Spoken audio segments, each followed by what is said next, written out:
কাঠের চাই অনেকেই এটাকে ফেলনা মনে করেন তাই না?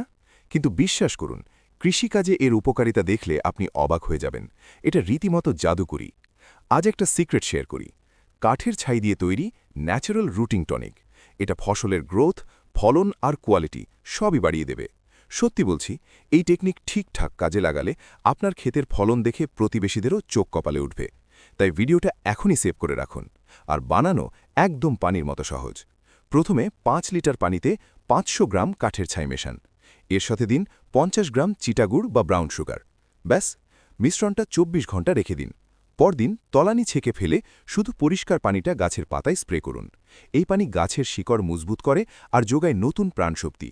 ফল বা সবজি সব গাছের জন্যই এটা দারুণ কার্যকরী। কি ব্যাপারটা দারুণ না? এমন আরও কৃষি টিপস পেতে আমার সাথেই থাকুন। সাবস্ক্রাইব করতে ভুলবেন না কিন্তু।